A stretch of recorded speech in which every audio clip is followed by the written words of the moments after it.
యేసుక్రీస్తు నామం అందరికీ వందనాలు. ఎందుకంటే మన ముందుకి క్రిస్మస్ పండుగ వస్తుంది డిసెంబర్ 25.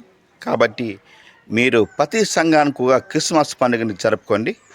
ఎందుకంటే మన క్రిస్మస్ పండుగ సంవత్సరానికి ఒకసారి మాత్రమే వస్తుంది. కాబట్టి ప్రతి సంఘానికి కూడా క్రిస్మస్ పండుగని జరుపుకోండి. ఎందుకంటే మనం సంవత్సరం ఒకసారి వస్తుంది కాబట్టి మనం కుటుంబం అందరూ కలిసి క్రిస్మస్ పండుగ జరుపుకుందాం. ఎందుకంటే మనం వచ్చే సంవత్సరం మనం క్రిస్మస్ చూస్తామో చూడమో, కాబట్టి మనం బతుకున్నప్పుడు మన క్రిస్మస్ పండుగని జరుపుకుందాం.